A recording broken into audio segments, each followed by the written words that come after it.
Boa noite, pessoal, tudo bem? É, eu sou Gebrel Zogby e nós estamos aqui no canal Futebol Sem Resenha.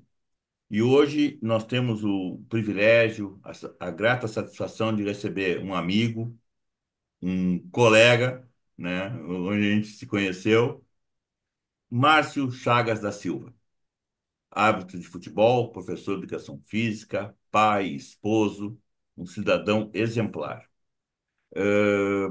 Antes de mais nada, né, dou as boas-vindas aos nossos espectadores e ao meu amigo e colega Márcio. Grande abraço, Márcio. Assim, um prazer muito bom te ver. Aquele abraço bem fraterno mesmo. E saudades do nosso tempo que a gente estudou juntos, cara. Então, é, aqui a conversa ela é informal, mas ela a ideia do programa é fazer um programa que se fale sobre futebol nos seus mais variados aspectos, né? E com as suas múltiplas verdades. Então, eu tenho essa honra, esse privilégio de, depois de alguns anos, nos reencontrarmos, né? E eu gostaria de dizer da minha grata satisfação em tê-lo aqui. Então, seja muito bem-vindo, né? E para quem é de outros lugares que não seja do Rio Grande do Sul, do Brasil, que a internet permite isso, né? O Márcio é uma pessoa maravilhosa e foi um árbitro espetacular, espetacular, e de um caráter fora de série. Então, muito obrigado, Márcio, por ter aceito o convite de estar aqui conosco. Bom, primeiro, queria te agradecer, né, por esse convite, Breno. A gente foi colegas num curso de pós-graduação na URGS, Pedagogia do Corpo da Saúde. Isso lá se vão 21 anos, né, 2002. E muitas vezes as pessoas elas não têm obrigação, mas elas deixam de conhecer um pouquinho também do que se constrói antes de chegar algum determinado ponto ou patamar de carreira, né, como aconteceu comigo na arbitragem.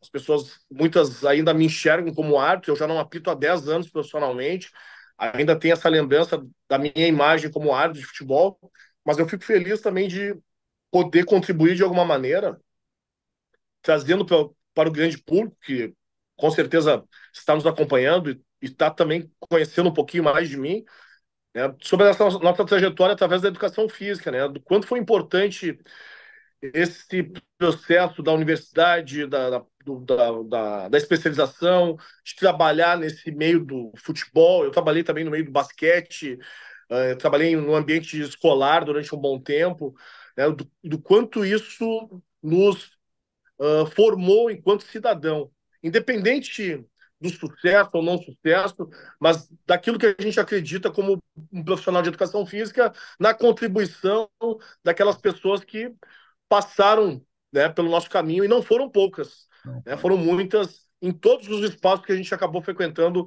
ao longo desses 20 e tantos anos. Então, eu agradeço o convite. Para mim foi uma surpresa quando tu me mandou mensagem. Faz muito tempo que a gente não se vê pessoalmente e vai ser um bate-papo muito bacana aqui e oportuno né, nessa nossa troca aqui de experiências e confissões do meio do futebol também, né? Um período que a gente pôde trabalhar, eu enquanto árbitro, tu enquanto dirigente de categoria de base. Então também é bacana que as pessoas conheçam um pouquinho da nossa história. Márcio, me fala, você falou no início, né? Eu gostaria de saber como foi seu início na arbitragem. O que que te levou a ser árbitro de futebol profissional e o que que te despertou e como foi esse seu início? Por favor. Bom, na realidade, eu sempre gostei de futebol. Eu acho que, assim como a grande maioria, né, dos meninos brasileiros que são incentivados, estimulados pelos pais, ou tio, ou familiares, né? Então, eu sempre frequentei o ambiente do futebol. No meu caso em específico, né, o meu falecido pai ele foi diretor de futebol, futsal, né, futebol de salão no Grêmio, na década de 70 e 80. O nome do meu pai, para quem não sabe, é Celso Pereira da Silva, tinha um apelido de Buda.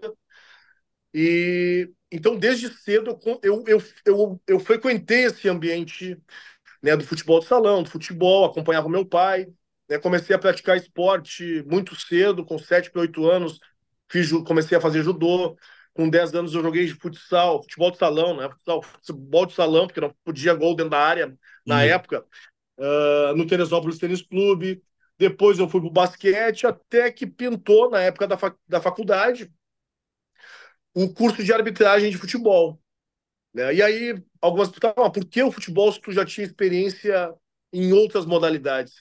Porque, infelizmente, ou felizmente, eu vejo de uma maneira infeliz, assim, o futebol no Brasil é o único esporte que é visto como profissional.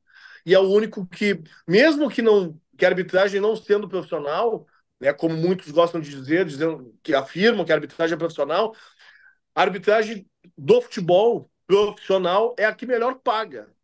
Então tem uma rentabilidade condizente para toda a exposição que se tem. E aí, pô, eu tinha aquele sonho de criança, eu queria estar no meio do futebol. Meu pai já tinha falecido, então eu não tinha também nenhuma porta para entrar em algum clube. Sabia da realidade das categorias de base, que quem trabalha em categorias de base ganha muito mal. E eu também não queria só vestir um abrigo ou do Inter, ou do Grêmio ou do Inter, só por usar, né? Eu queria trabalhar, mas ter um retorno financeiro condizente pelo esforço de ter estudado, pelo esforço de estar fazendo uma pós-graduação, pelo esforço de estar colocando e fazendo um trabalho adequado, né, para receber uma remuneração bacana. E eu sabia que eu não tinha mais tempo e não estava afim de ficar esperando aquele processo de começar na escolinha para depois ir para o Eldorado para trabalhar, ou começar na escolinha ali no Beira-Rio para depois ir ali para os campos suplementares e depois acabar indo para Alvorada. E através da arbitragem foi a única maneira que eu me vi de estar dentro desse contexto do futebol. Eu não imaginava que a arbitragem fosse tão difícil, né? Porque pelo fato de não ser profissional, ela exige muito mais, porque tem que se ter uma profissão para, quer dizer, tem que se ter uma profissão de fato e paralelamente apitar, né, para depois conseguir inverter essa moeda e aí viver muito mais da arbitragem do que da profissão, mas isso levou na minha vida em particular, levou, eu fiz o curso em 99, eu fui conseguir viver da arbitragem, somente da arbitragem em 2012. Então levou 12 anos, 13, praticamente 13 anos, né, dos 15 que eu acabei apitando, somente no meu 12º ano de arbitragem que eu realmente pude abdicar de trabalhar no Grêmio Náutico União, que é onde eu trabalhei por 10 anos, na prefeitura de Esteio, onde eu era concursado como professor de educação física, e do La Salle Santo Antônio. Ali eu consegui abrir mão dos 3 empregos que eu tinha paralelo à arbitragem para viver da arbitragem durante 2 anos. Não durou muito tempo, mas foi exatamente esse o período que eu consegui viver da arbitragem. e, meu amigo Márcio, me diga uma coisa. Hoje, porque eu realmente confesso que eu não tenho esse conhecimento. Hoje a arbitragem no Brasil ela é profissional? Não é profissional, não. Continua Ainda sendo não é. amadora. É uma luta que Não, ainda não foi ela, vencida. ela é vendida na mídia como profissional, porque os jogos são profissionais, mas o árbitro continua sendo um prestador de serviço autônomo. Né? Ele assina uma RPA, né? Uhum, Ele paga, ele recebe por partida. Né? Se ele não tiver apto, se ele não fosse. Hoje não tem mais o sorteio também, voltou às escalas, isso é muito bom. sim. Então, se ele não tiver escalado, ele não recebe. Né? E isso é muito ruim até para se planejar também, porque daqui a pouco tu vai numa partida, vai mal, vamos supor, vai mal numa partida, fica e tu fez uma prestação para comprar uma televisão em 12 vezes, cara, fica suspenso ali 2, 3 meses. De onde tu vai tirar renda para pagar essa televisão? Então, isso também deveria mudar, né? E não mudou até hoje porque não há interesse das federações e nem da CBF. Né? Os árbitros continuam sendo autônomos, mas são exigidos como se fossem profissionais. Na realidade, é um cada um por si. né? O próprio árbitro tem que estar pagando a sua previdência, o árbitro tem que pagar um médico, tem que pagar um fisioterapeuta quando se machuca, tem que pagar a consulta, não tem plano nem assistência médica, não tem absolutamente nada, nenhuma garantia, nem seguro. Porque se machucar também tem que ir para o INSS e aguardar toda aquela avaliação para poder receber, pelo menos, se estiver contribuindo, né, para o É. INSS, conseguir voltar um pouquinho daquilo que está investindo. E, Márcio, hoje quem quer ser árbitro, tá? Tanto os rapazes quanto as moças que queiram ser árbitros de futebol. Qual é o primeiro passo? Primeiro passo é falo particularmente, assim, Sim, ó. a sua verdade. Cara, tem que ter uma vivência esportiva, Tá. sabe? Não necessariamente tu seja um professor de educação física, mas assim, é muito necessário tu ter uma vivência esportiva e não precisa ser do futebol especificamente. Eu não joguei futebol, eu joguei basquete um bom tempo da minha vida e o basquete me ajudou bastante para lidar no campo de jogo, porque como eu joguei basquete 10 anos, a gente consegue detectar quem são lideranças. E a liderança, muitas vezes, não é o cara que está com a faixa de capitão no braço. Tem várias lideranças dentro do campo. Então, a vivência esportiva ela vai dar esse expertise para que o árbitro ele consiga gerenciar melhor, né, dentro do campo essas pessoas. Primeiro, tem que gostar de pessoas. Não adianta querer ser árbitro de futebol, eu domino as 17 regras, eu sei quando tem que dar cartão vermelho e amarelo, e no meu jogo não vai ter esculhambação. Tudo mentira. Tudo vai depender da maneira como tu lida e tu respeita o atleta e como o atleta te enxerga para te respeitar também. Porque por melhor que seja o árbitro, né, daqui a pouco ele é um árbitro nota 10 na teoria, tira nota 10, é bom no físico e tal. Chega dentro do campo, ele não consegue aplicar nada daquilo ali, porque ele não tem tato, ele não consegue gerenciar, ele não consegue falar a língua do boleiro. Então, isso aí atrapalha demais, né, o árbitro também nesse contexto. Então, assim, ó, tem que gostar de pessoas, tem que, no meu entendimento, ter uma vivência do esporte. É importante que estude muito, estude muito, né? Não é no achômetro, não é eu acho, eu assisto o jogo da televisão, eu vou conseguir apitar. Esquece, tem que colocar em prática. Se tu tiver tempo, e é difícil de ter, mas assim, coloca na tua rotina semanal, pelo menos 2, 3 jogos eu vou apitar, nem que seja de escolinha. Eu tenho que praticar. É que nem um jogador. O jogador ele tem que treinar semanalmente para chegar no final de semana e colocar em prática aquilo que foi treinado. E o árbitro, não adianta ele correr a semana inteira na redenção, na pista da redenção, ou na rua, como eu fazia, e aí chegar no final de semana e apitar um jogo sem ter embocadora, sem estar afinado com o jogo, sem perceber, pô, o jogo esse começou quente, como é que eu tenho que ser? Eu tenho que ser mais disciplinar, tem que ser mais técnico. Então também tem que ter um tempo para estar praticando o tempo inteiro. E essas são características pessoais, concorda? Aham. E eu pergunto assim para o amigo, quem oferece depois o curso técnico de arbitragem? Como é que Hoje se em dá dia, isso hoje em hoje, dia, atualmente? hoje é a federação que tá administrando. Na minha época era o sindicato dos árbitros que tinha a chancela da federação. O sindicato aplicava os cursos, né? Sim. Hoje tudo acontece com a federação. A federação meio que incorporou, né, dentro da sede ali. Então os cursos são feitos pela federação e chancelados pela federação. Nenhum outro curso que não tenha a chancela da federação é validado para apitar jogos da federação, né? Sejam os de categorias de base, sejam os do profissional. Então, hoje, quem tem toda a autonomia, quem domina os cursos é a própria federação. E no caso, então, se uma pessoa tem essas características elencadas pelo amigo e tem o desejo de se tornar árbitro de futebol, né? o caminho seria entrar em contato com a federação e saber quando vão ser ministrados cursos de formação de árbitros. Seria mais ou menos isso? Aham, É essa linha. isso, nessa Entendi, linha, entendi, né?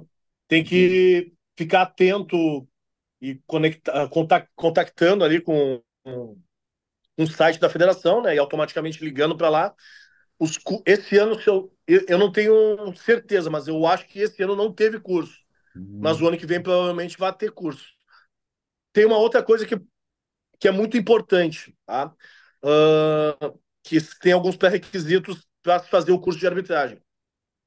Tem que ter no mínimo ensino médio, né? E para chegar no quadro, assim, tanto da Série A do Campeonato Gaúcho como do Campeonato Brasileiro, tem que ter curso superior. Então, o pessoal não adianta achar, eu sou que nem a maioria dos jogadores, né? Eu não vou estudar porque eu vou ser jogador de futebol e não preciso estudar. Todo mundo tem que estudar. Então, se tu quer chegar para apitar um Campeonato Brasileiro, para apitar uma Libertadores, para chegar numa Copa do Mundo, só chega quem realmente se preparou e cumpriu todas as exigências dos pré-requisitos que são exigidos ali, que é curso superior, dominar um segundo idioma, né? E aí fazer todo o processo ali que é exigido para todos. Esse segundo idioma, ele é um pré-requisito para se fazer o curso ou Para para chegar na depois FIA, dar não, o... Hã? esse segundo idioma é um pré-requisito para chegar no quadro internacional. Quem almeja chegar no quadro internacional, automaticamente tem que dominar um segundo idioma, de preferência o inglês. Entendi, entendi. Eu sou testemunha de que o Márcio Chagas da Silva, sempre foi uma pessoa extremamente estudiosa, dedicada, esforçada e sempre primou pela disciplina e pela justiça. Ou seja, ele apitava, e eu tive a oportunidade de assistir jogos do Márcio apitando. O Márcio ainda estava iniciando, talvez o Márcio não vai lembrar porque eu estava lá de fora, no suplementar do Grêmio. Eu estava chegando no clube e eu olhei, tinha uma partida da categoria, eu acho que juvenil, Uhum. eu acho que era o Pelotas e outro time, eu não me recordo. E não era o Grêmio, mas foi no suplementar do Grêmio, não sei por qual motivo, né? E eu olhei assim, poxa, o Márcio lá, né? Apitando, e eu fiquei observando a postura, e sabe, a sua postura, e muito me agradou, sabe? Eu fiquei muito feliz. O amigo não sabe que eu estava observando lá, que eu estava olhando. Eu olhei o jogo por causa do amigo, né? Sim. E eu achei assim a sua Tempo, postura tempo, tempo fantástica. bom, Oi? e era um tempo bom, né, que tínhamos no futebol gaúcho, das preliminares, né? Antes de alguma partida do profissional, tanto no Beira-Rio como no Olímpico, tinha o campo suplementar e aconteciam. Então, os próprios torcedores já iam acompanhando possíveis novos talentos que iriam subir para o profissional, que estavam jogando ali. Então, tinha já um público que frequentava o estádio desde cedo para acompanhar as categorias de base, automaticamente colocava também uma pressão nesses atletas e dava um quê a mais ali para a partida, né? Até para a arbitragem se empenhar, não desmerecer, porque muitos árbitros acham que quando saem do curso de arbitragem vão já sair apitando profissional, mas tem que começar apitando categoria de base e mesmo apitando categoria de base, tem que ficar ralando nos campeonatos amadores, pelo interior também. E eu nunca abri mão disso. Eu nunca abri mão disso. Eu apitava. Se eu estivesse apitando um jogo da federação no sábado, no domingo eu ia apitar na várzea, no interior. Né? E vice-versa. Se eu estivesse escalado no domingo, no sábado eu estava apitando, porque é aquilo que eu falei. O árbitro é que nem um atleta. Ele tem que colocar em prática. Ele tem que estar praticando o tempo inteiro. Até porque vai ser nessa prática que ele vai cometer os seus erros para poder automaticamente fazer a sua autoavaliação e a sua autocrítica de entender aquilo que ele pode e deve melhorar. Porque se eu ficar me iludindo, se eu, né, eu não, nunca fui iludido, ficasse me iludindo o tempo inteiro que eu era, tu é bom, tu é isso, tu é aquilo, eu ia me colocar numa situação de conforto e ia esperar até eu cair do cavalo, né? Porque É. quem muito te elogia, uma hora vai também te criticar, né? E geralmente vem a pior crítica de quem tu menos imagina. Sabe, Márcio, durante a carreira da gente, né? certamente aconteceu e acontece com um amigo isso. As pessoas às vezes chegam para a gente e dizem assim, sucesso. Hoje, já com mais de 60 anos, eu posso dizer assim, deveriam ter me dito, não me desejam sucesso, me desejam vitórias. Porque o sucesso ele é efêmero, né? A vida é volátil. Então, obviamente, o sucesso é efêmero. Hoje em dia eu peço que as pessoas me desejem saúde mesmo. É, Só saúde. é que a vitória que eu me refiro é tu levantar cedo, de repente olhar, Sim. assim, puxa vida, mais um dia, sabe? Então, as vitórias são as mais diversas, né? Então, de repente, E muitas vezes são as mais simples que a gente não valoriza. exatamente. Por isso é com o passar do tempo, assim, e hoje, às vezes, ainda as pessoas pegam, vitória, vitória, desculpa, sucesso, né? Eu digo assim, não, não me deseja mais sucesso. Me deseja vitórias. Eu quero ter a vitória de poder comer uma pizza. Eu quero ter a vitória de É, repente, poder dar uma caminhada, brincar com um cachorrinho, sabe? Que eu adoro animais, sabe disso, né? Mas sim, então, então é o tipo da situação assim que a vida de quem está aparecendo na mídia, né? As pessoas têm essa ideia. Não, não, as pessoas as quais eu me incluo, né? A gente tem sim. aquela do sucesso. Tchê, meu amigo, sucesso é efêmero. Assim como ele chega, ele vai. Assim como tu tá, daqui a pouco tu não tá mais. Não tá mais, né? E ninguém te dá satisfação também, né? É verdade. Porque quem Bom, te colocou te tira. oi? Quem te colocou te tira. Fácil, fácil. Meu amigo, eu gostaria também de dizer para o nosso público é um público seleto. Por que seleto? Porque o canal ele está direcionado à parte verdadeira do jogo, do esporte, do futebol, tanto nos seus mais variados aspectos, né? Por isso é importante ser tratado do futebol de uma maneira séria. Não quer dizer que tenha que ser de uma maneira formal, né? Mas de uma maneira séria e respeitosa e que traga conhecimento, agregue, a gente possa contribuir para o futebol e para as pessoas. E eu Sim. pergunto para o amigo, antes que eu me esqueça, o Márcio é uma pessoa extremamente simples, humilde e uma pessoa de um coração enorme. Ele aceitou dar essa entrevista para a gente, ele abriu a casa dele para a gente lá. É que eu não tenho essa condição técnica.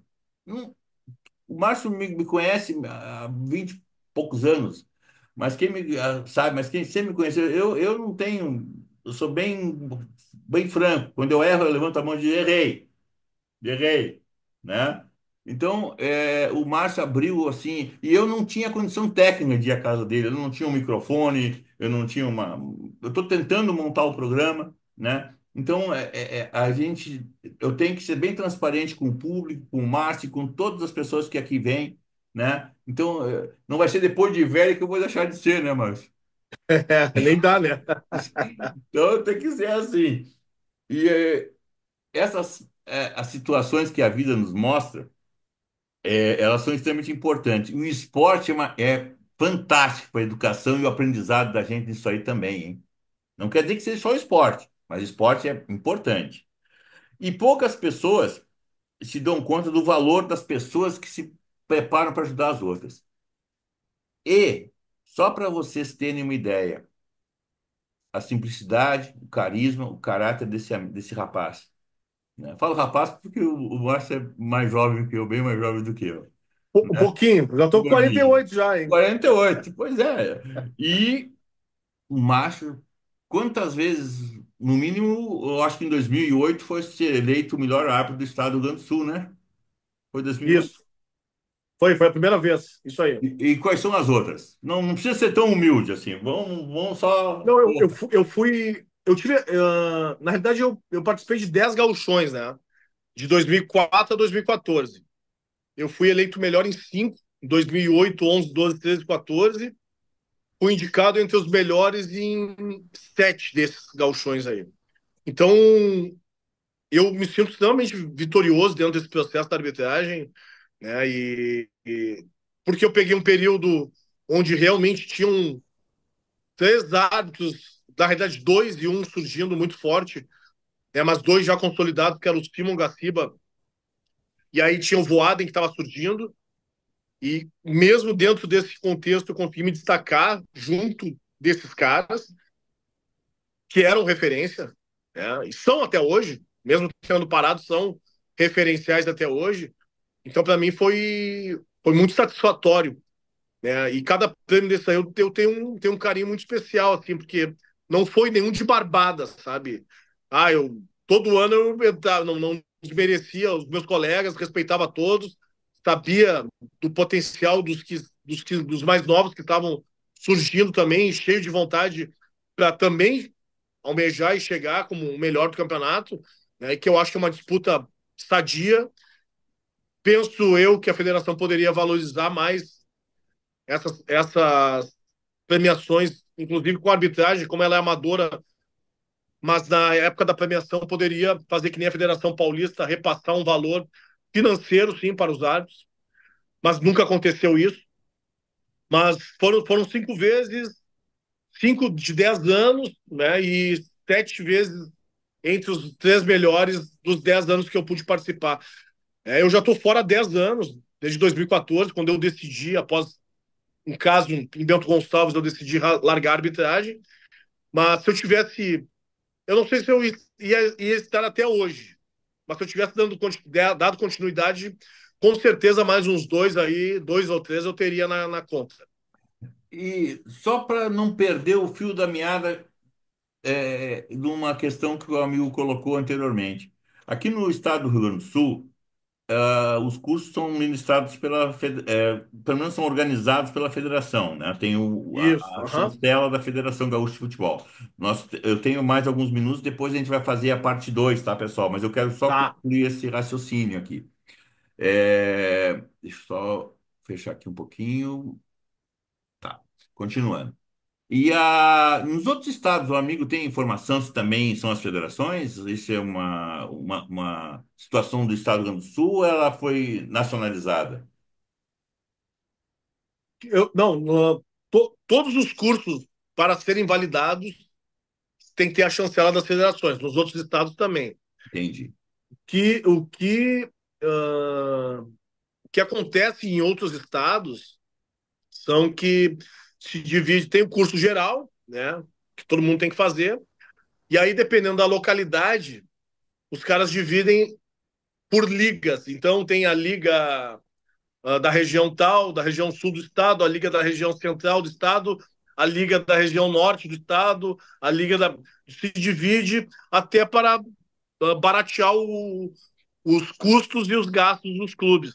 Entendi. Porque a arbitragem, quando ela é da capital, os clubes têm um valor a mais para pagar, né? E normalmente nas fases classificatórias iniciais das competições, as arbitragens elas são locais, são mais da região, porque daí fica muito mais barato e acessível para os clubes para poderem pagar a taxa de arbitragem. Certo.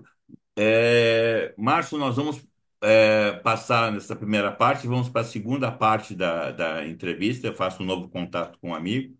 E eu Tá. queria solicitar aos nossos espectadores que compartilhem o nosso canal, façam perguntas, façam comentários, sugestões, né? Nós não temos superchat, nós não temos sticker, ainda não temos isso. A única maneira de contribuir com o canal é através de ativar o sininho e se inscrever, que é super legal, e através do nosso Pix, que é esse aqui, gebresolve@gmail.com.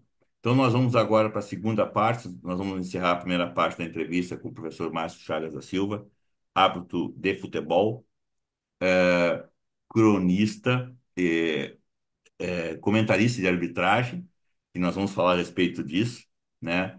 E uma pessoa maravilhosa. Então, eu peço licença aos espectadores que nós vamos continuar essa nossa entrevista, esse nosso bate-papo, sempre de uma maneira descontraída, porém falando do futebol de uma maneira séria e respeitosa, né? Na segunda parte desse nosso programa Futebol Sem Resenha. Até daqui a pouco, pessoal.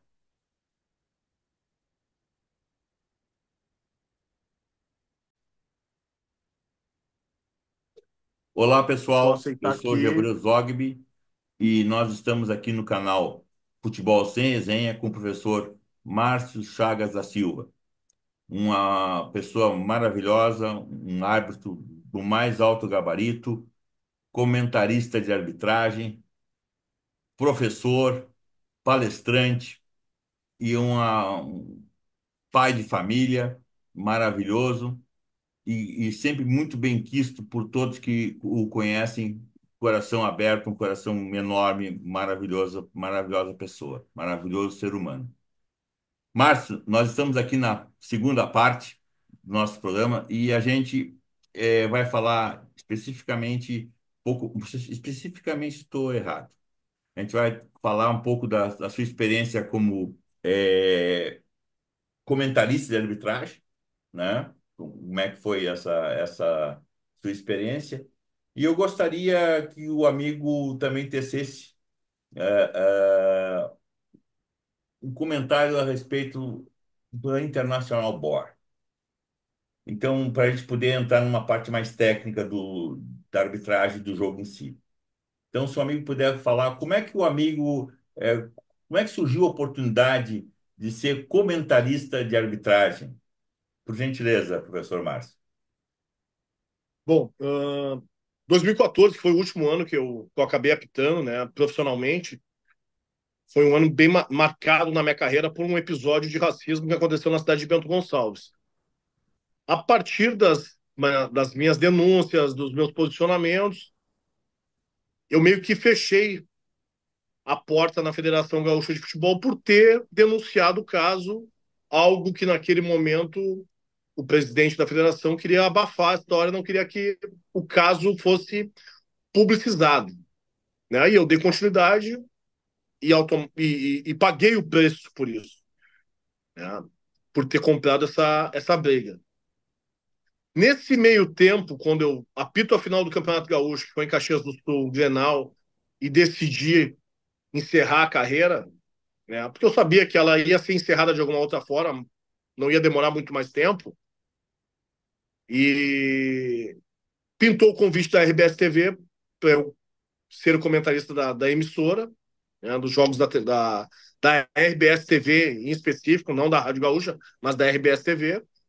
E ali eu vi uma boa possibilidade de dar continuidade àquilo que eu gostava, só que agora de uma outra ótica, né? A partir da imagem, né? Explicando ao grande público sobre as regras do jogo, né? De como funciona algumas questões, inclusive técnicas de arbitragem, táticas de arbitragem, né? Da forma como na minha visão, seria bom com uma condução mais disciplinar ou mais técnica, dependendo de como estava se desenrolando a partida. E foi um período bacana de aprendizado, né? Um universo que eu não tinha pensado em trabalhar, né? Não almejava, pelo menos naquele momento ali, ter essa oportunidade. E foi bacana. Né? Foram 6 anos que eu fiquei na RBS, de 2014 a 2020.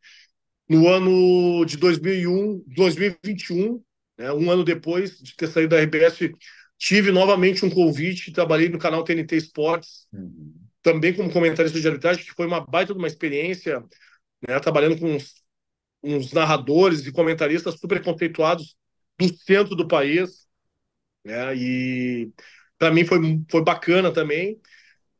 E eu só tenho a agradecer assim, a oportunidade que aconteceu ali, né?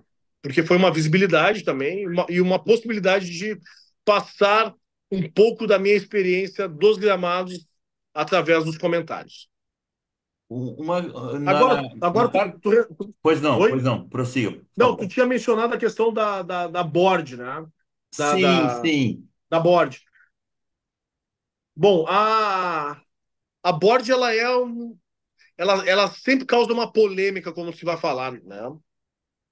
Porque é um pessoal que não se renova, não se renova, que eu digo assim, são sempre os mesmos que comandam a board, né? São pessoas idosas, e eu, no meu entendimento, né, por gostar do futebol e ver que poderia, produto futebol hoje, como é falado, ter uma maior vendagem, eu acredito que o futebol ele ainda engatinha perto de outros esportes em termos de dinamismo, dinamismo, né? Tem umas questões, tá, aumentou o número de substituições, o que de fato é bacana, mas mesmo assim, eu acho que poderia ter mais substituições na partida, né?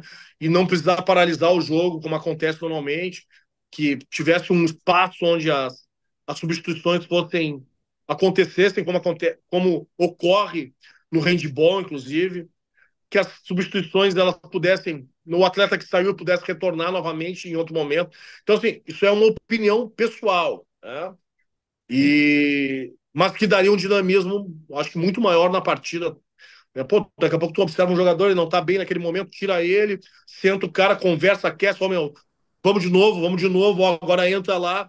Porque também tu faz com que os jogadores não fiquem tão reféns do treinador. Que eles comecem a ter uma leitura do jogo também. Cara, tu tava lá dentro do campo do jogo, tá? De repente tu não tava tendo a mesma visão, agora vem para fora. Cara, enxerga. Tu tava lá dentro, tu não tava conseguindo. Tu viu ali o espaço que tá aberto, o local que eu tô te dizendo que tu tem que ir. Conseguiu perceber? Consegui. Pô, volta. Então, tipo assim, colocar. E penso eu que poderia se fazer essas experiências em jogos de categorias de base, até que chegue no profissional.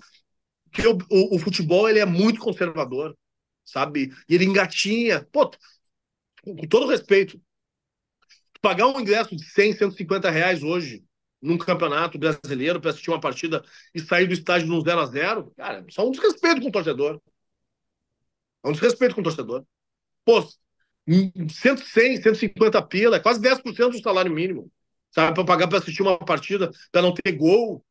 Então, o jogo, ele tinha que proporcionar, e tinha, ele tinha que se proporcionar um espetáculo muito mais atrativo para quem frequenta e paga por aquilo ali. Eu não entro na questão salarial de jogador, eu acho que não é da minha alçada. O jogador ganha o que ganha porque os clubes simplesmente inflacionaram e eu não tenho nada a ver com isso. Se eu fosse jogador de futebol, é óbvio que eu ia querer também estar ganhando 1 milhão, 1 milhão e 200 e não ia estar nem aí, porque se tem quem pague, eu ia querer. Né? E eu acho que o jogador ele tem que ter essa pretensão na carreira dele de ganhar bem, né? Porque ele abre mão de muita coisa desde cedo, inclusive de estudar, né? Então, acredito que é uma rentabilidade alta, sim, mas não foram os jogadores que impuseram isso, foram os dirigentes. E com relação à Borja, é isso. A Borja, eventualmente, ela propõe algum tipo de mudança. Né? Esse ano se discutiu muito a questão de permitir algum. Está na mesma linha, mas está tá na mesma linha, mas está a unha da chuteira na frente. Né? Pum, marca o impedimento. Então já está se pensando numa ideia de alguns centímetros serem aceitos dentro dessa proposta do mesma linha. Isso seria um avanço também, mas ao mesmo tempo seria um tiro no pé, porque no meu entendimento, novamente, tem uma atividade que ela está com os dias contados, que são os assistentes, os bandeirinhas. Porque vai acabar que daqui a pouco vai estar comandando a partida somente o árbitro dentro do campo e o árbitro e o VAR, o árbitro de vídeo. Os assistentes hoje eles estão com uma única função que é indicar o lateral se é para um lado ou para o outro, porque nem mais o impedimento tem sido marcado, a não ser que seja de uma maneira assim, onde está muito visível, mas se ficar naquele meio pau, assim, meio na dúvida, segue o jogo, deixa definir, e aí os jogadores têm que esperar para poder saber se vão poder comemorar ou não, em virtude dessa nova forma, né, de dinâmica do jogo. Mas é isso. A Board, eu acho que ela poderia propor modificações para deixar o futebol mais atrativo, pelo menos no brasileiro. O Entendi. campeonato o brasileiro, que eu vejo que o brasileiro, ele tá cada ano que passa cada vez mais chato de assistir um jogo de futebol. E Márcio, me fala um pouco, o amigo vai entender aonde eu quero chegar, exatamente da importância da International Board. É, o que diz hoje a lei do impedimento? O que O que diz hoje a lei caracteriza do impedimento? A regra da lei do impedimento. é o jogador estando à frente do penúltimo jogador defensivo, né? Jogador que se encontrar à frente do penúltimo, Na hora da, e daí aí tem os critérios. Participar ativamente da jogada, se beneficiar da posição. Estar em posição não quer dizer que o assistente tenha que marcar, a não ser que ele tenha um benefício, né, daquela posição, atrapalhe o defensor e automaticamente tem a possibilidade de fazer um gol. Mas, assim, resumidamente, da regra é isso. seriam, então, dois. Estar, oi? Não, A não participação podendo, para seria. não estar impedido, Está, tem que estar tá, antecipando a é, dois jogadores, é isso? isso aí, tem que estar à frente do penúltimo, à frente do penúltimo defensor. Né? Certo. Jogador, no caso, não necessariamente ter um defensor. Pode ser uma saída, picou o goleiro e um atacante, todo mundo saiu. Ele não pode estar entre esses dois. Ele tem que estar, se ele estiver à frente de um deles, automaticamente ele vai estar em posição de impedimento. Agora vou corroborar com a colocação que o amigo fez a respeito da International Board, da Sim. importância que ela tem dentro do futebol. É, no início do século passado, não eram dois, eram três, né? E aí, depois de muito relutar, estavam se verificando o quê? Que estava tendo dificuldade, porque quando o cara recebia a bola, ele não tinha que passar por um, ele tinha que passar por dois para poder passar pelo terceiro. Aham. Aí, depois de muita relutância, passaram exatamente para esses dois jogadores. Os dois. Exatamente. Então, a importância, se a gente levar agora Ah, a. tinha a questão do mesma linha de impedimento, era considerado impedimento também, né? Sim, sim, também, também. Mas eu digo no início do século passado. Isso. Né? Aí no início, veja a importância que tem a International Board e suas decisões para a parte tática do jogo. Na verdade, essa mudança de três jogadores para dois, ela teve, foi na verdade a mudança mudança tática mais significativa que teve até a presente data, feita exatamente por um órgão como a International Board que tem um peso fantástico, enorme. E é por isso que eu concordo plenamente com o amigo. Tem que haver sempre uma renovação. E a gente observa que o futebol, muitas pessoas dizem, bah, futebol é fácil. Meu Uhum. amigo, como é que vai ser fácil? Eu penso assim, é um dos poucos, eu acho que eu conheço, é o único esporte que o cara pratica sem conhecer a regra, né? Eu É não verdade. conheço. O cara que vai juntar judô, vai pro judô, o cara conhece todas as regras. O voleibol, às vezes a gente vê o pessoal reclamando, a gente fica assim, pô, isso que a gente tem uma noção, né? A gente, o que que esse cara tá reclamando? Não, que ele conhece o detalhe da regra. E o futebol, o pessoal muitas vezes joga sem conhecer a regra. Então eu pergunto, como é que o futebol é um esporte fácil? É um esporte extremamente complexo em todas as variáveis relacionadas à Não, parte, à parte técnica. bem importante tu estar abordando isso aí, porque não são só os jogadores que desconhecem a regra. Muitos da imprensa também desconhecem a regra e opinam em cima. E treinadores. Também, também. Né? Então, E isso é, isso deveria ser uma cobrança também de quem contrata. Pô, como é que eu vou contratar? Tá, vou contratar um jogador a peso de ouro, o cara vale 1 milhão. Tá, mas cara, qual é intelectualidade desse jogador para eu incluir ele taticamente dentro do meu time? Não? e é uma Então, intelectualidade que é importante a gente salientar que nós estamos falando não de uma intelectualidade relacionada à cultura geral, não, não, dentro do esporte que ele pratica, do esporte que ele pratica. Isso aí. né? Né? Qual é o nível de conhecimento desse atleta para saber. É que nem quando tu é contratado por uma empresa, tu recebe um livrinho ali de diretrizes e bases, de como funciona, o código de ética, como funciona, como é que a banda toca, né? E esses jogadores, eu não vou dizer que 100%, mas arrisco 95, 96%, desconhecem a regra conhecem as regras do trabalho que eles fazem, que eles exercem. E como é que a gente vai dizer que futebol é fácil, né? É verdade. Na verdade, é extremamente complexo. Extremamente complexo. E continuando Seria, essa parte seria bacana, técnica, oi? seria bacana quem está nos acompanhando, né? Agora me surgiu essa ideia dos treinadores que assumem as equipes por agora, fazendo as montagens lá dos times, né? Os campeonatos estaduais que estão começando, vão começar agora no início de janeiro, de fazer uma prova com seus próprios jogadores, dar 10 perguntas sobre a regra do jogo, né? O cara também tem uma noção, cara, qual é o nível de conhecimento o nível de conhecimento que os atletas que eu estou trabalhando têm com relação ao trabalho deles. É verdade. Né? Mas infelizmente se tem aquela velha máxima aqui no Brasil, principalmente de que jogador não tem que pensar com a cabeça, tem que pensar com o pé, né? Eu tenho uma frase antiga, mas eu digo, o negócio é aqui, é perna, e aqui, cabeça. Porque são 90 minutos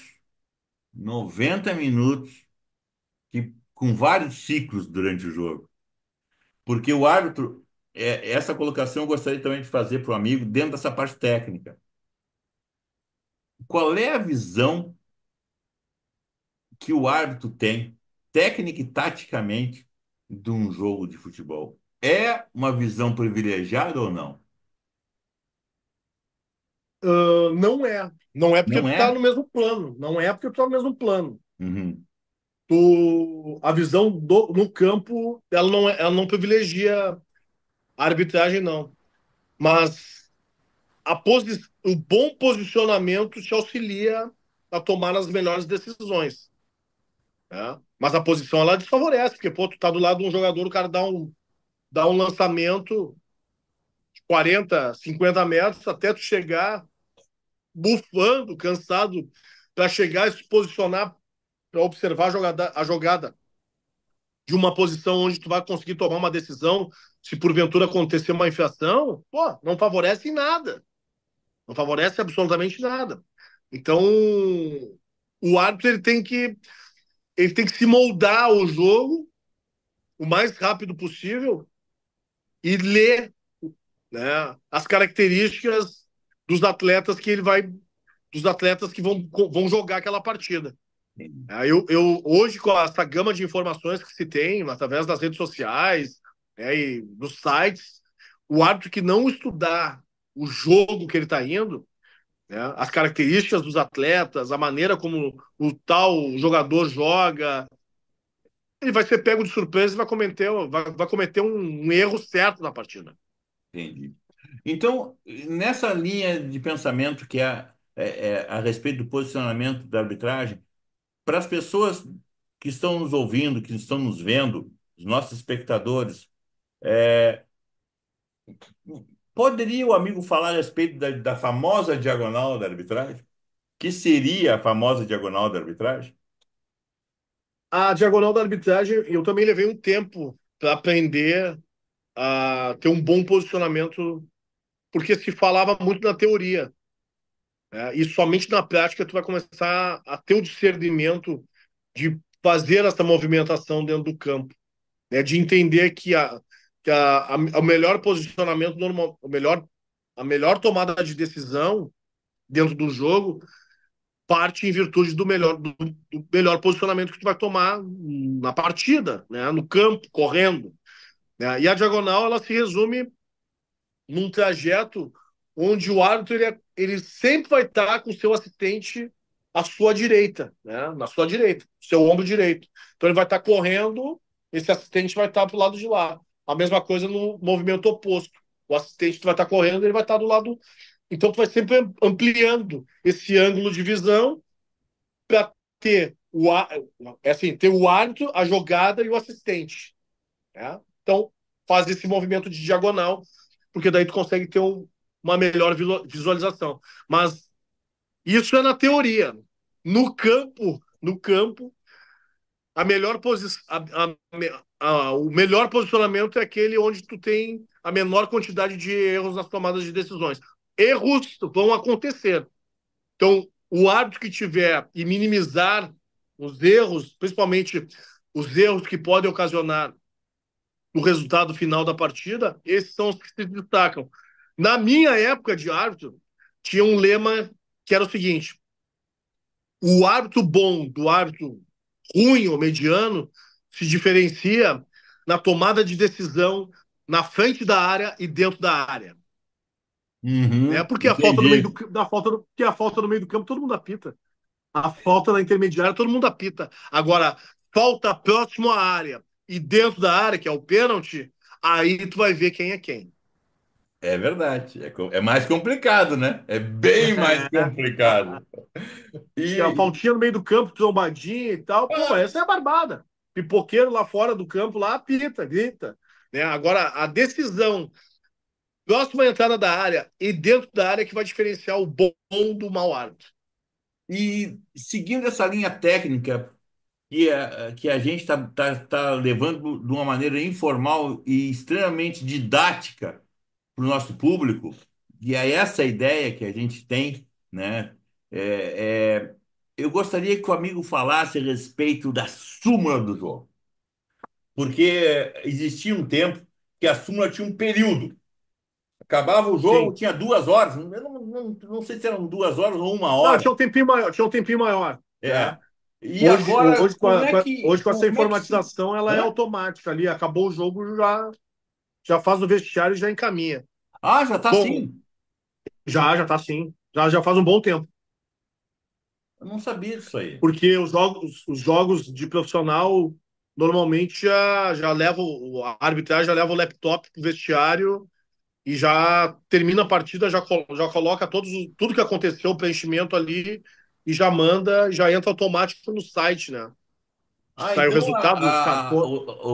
porque no início era que eu me No lembro, início assim, eram 2 horas, era redigido no papel. isso, Aí mas tinha depois vinte e tinha quatro horas, né, Márcio? isso, 24 horas. Tipo assim, o jogo aconteceu no sábado à tarde. Né? Na segunda-feira, até o meio-dia, essa súmula tinha que ser entregue na federação. E no Entendi. domingo a mesma coisa. Até o meio-dia tinha que estar Tá, na e federação. hoje ela sendo online, assim, né? Acontecimentos pós-jogo. Como é que isso Sim. aí não vai para a súmula? Vai, mas são relatados, certo? Quer dizer assim, acabou a partida, aconteceu um episódio. No episódio. Mas está relacionado ao jogo. Vai para a súmula igual. Ah, mas, Vai para mas a súmula mesmo que a igual. súmula já tenha sido enviada, como é que faz? Não, não, não, não. Porque assim, ó, aí tu tá falando uma outra questão, tipo, acabou o jogo, a arbitragem ok, saiu, os times saíram, e aí aconteceu algum incidente fora do campo. Isso, Tá? Aí vai anexado um relatório extra, entendi. né? Porque daí vai ser baseado conforme a informação que tu obteve dos meios de comunicação, né? Então tem que ser relatado, tem que ser relatado, né? Certo. Eu ali relato que recebi a informação através do Globo.com, do UOL, que não sei o quê, repórter, pá, pá, pá, aconteceu tal incidente, né? Encaminho, conforme as imagens que estão nas páginas, pá, pá, pá, pá, pá. Aí encaminha lá, e aí vai pro TJD, pro STJD, e aí o STJD é que vai fazer vai denunciar ou não, né? Então, na Mas verdade, assim, existe ainda, só o nome que se modificou, seria um anexo, isso seria um anexo. É um relatório extra, né? um Um relatório. anexo. E há poucas pessoas, poucas pessoas. Mas é bom, o Gilberto está tocando num assunto que, pá, que bom que tocou nesse assunto, que é a súmula.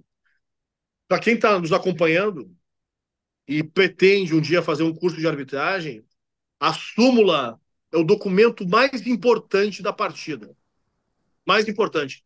Não adianta entrar no campo, fazer uma arbitragem nota 10 perfeita, e chegar na hora de redigir a súmula e cagar tudo.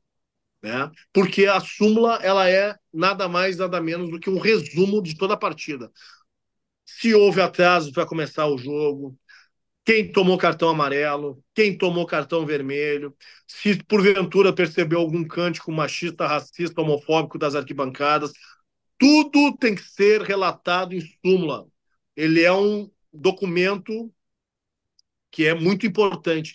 Então, por isso que eu, lá no início, quando a gente conversou, né, que há essa exigência em um pré-requisito de que os árbitros pelo menos tenham um ensino médio e depois quem almejar trabalhar no Campeonato Brasileiro, até no próprio Campeonato Gaúcho da primeira divisão, tem que ter um curso superior, porque se exige que esses árbitros saibam redigir um texto de maneira correta, né? Tenha uma interpretação de texto adequada, para que quando chegue na imprensa, esse documento, essa súmula anexada, que foi documentada, né, após a partida, as pessoas consigam ler e entender a mensagem que está sendo passada ali. Aconteceu cartão amarelo para o Gibran aos 10 minutos do primeiro tempo por dar um carrinho nas pernas do adversário, bababá, bababá. Tudo tem que ser relatado conforme aconteceu, não mais nem menos, apenas o fato. Olha, que aula, Marcos, que aula. Nós estamos chegando no final do nosso programa. Nós tivemos a parte um com o professor Márcio Chagas da Silva, uma pessoa, como volto, não me canso de dizer, uma pessoa fantástica, um coração enorme e árbitro de futebol, várias vezes considerado o melhor árbitro do futebol gaúcho, considerado eleito o melhor árbitro do futebol do estado do Rio Grande do Sul, com larga experiência dentro do esporte, que tem a humildade de dizer, não, eu apitava profissional e apitava o jogo de várzea.